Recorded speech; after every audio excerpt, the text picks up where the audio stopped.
jërë ngeen jëf mbokk yi gis ngeen ko mu ngi noonu Abdou Aziz Mbaye taalibe Seydil Hadji Malick tabarakallahu gis ngeen ko mu ngi nii ci hôpital bi ñu tudde maam Abdoul Aziz turandoom maam Abdoul Aziz wasilaam Abdou Aziz feebar bi lan nga ñu ci wax.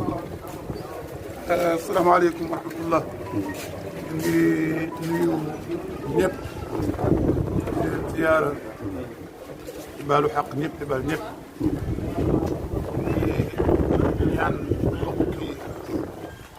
dama ne mbokk jullit ñëpp laay wax. képp koo xam ne yàlla dogal na lii tàbbi ci sa nopp nga dégg ko. waxumaa nag ku ko dégg ba noppi gis ko. nga dégg ko rek.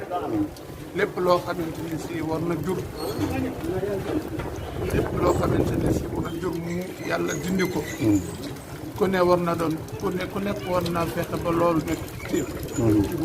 lépp loo xamante ni si mooy jur yàlla teggi ko. kenn ku nekk war na fexe loolu doon yitteel.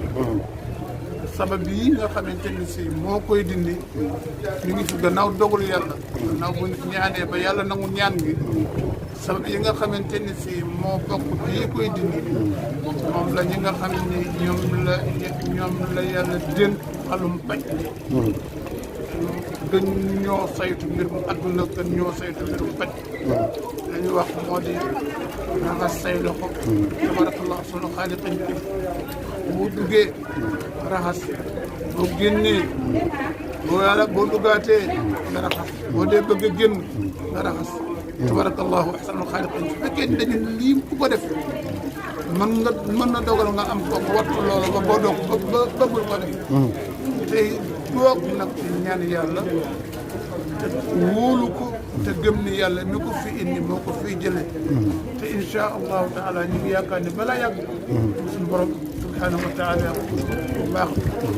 ku mën a ñeewante jàmm ku mën a def ku mën a dalal xel yii fi dañ koy jël teg ko ci loxoom rek ñaan ñun ñëpp ñu bokk toog ñaan yàlla jële ko fi ci yàlla na ko fi yàlla jële ci jàmm ba ñu toog ba di ko fàttaliku nag lii da jaaroon na fi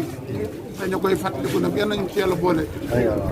mais Abdou Aziz Serigne Babacar Sy Mouhamadoul Mansour dañu dégg léegi mu joxe ay ñaan yaakaar naa dégg nga ko pour réew mépp ñaan ko yàlla musul ci feebar. naa ci yaakaar nag ko ñaan xalifa la joxe loolu xalifa la te moo fuutu mag ñi wallaahi te mag ñi bu ñu def loolu mooy dëgg Cheikh Hadj Abdou Aziz Sy nee na mag ñi la ñu nekkul du dëgg dara du dëgg te mag ñi nag ku ñu wóolu yëkkati mi teg ko ci loxo lan la jox dëgg la ci mën nag waxuma sax ku ci mën waaye képp ku yàlla may nga dégg ko saytu ñaan yooyu ba xam ko jéemal gàpparu toog sa kanamu njaboot ni yàlla maa ngi nii lu ma jabootee ngi nii li sëriñ bi wax maa ngi ciy jéem sama kem kàttan maa ngi jéem sama kem kàttan ànd ak toroxlu di la ko dagaat ñaan yàlla yal na ko yàlla nangu man de def naa ko yaakaar naa ñu bari def nañu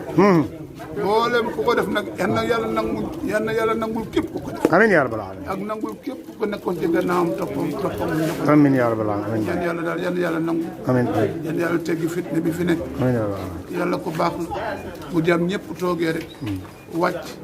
toroxlu jox ko li mu moom te bañ ko koo joxantu rek yàlla defal ñu ko amiin incha allah amiin yàlla ko yàlla def amiin yaa rabbal aalamiin daraja yonent bi sallallahu alayhi wa sallam amiin yaa rabbal aalamiin gouvernement bi fii sonn te bi ci sonn daa iman wa abadan bis bu nañu génn ci média bis bu nañu wax bis bu nañu wax yaa nañ dem ba fàtte ko amiin yaa rabbal aalamiin li musul amiin Baye amiin Baye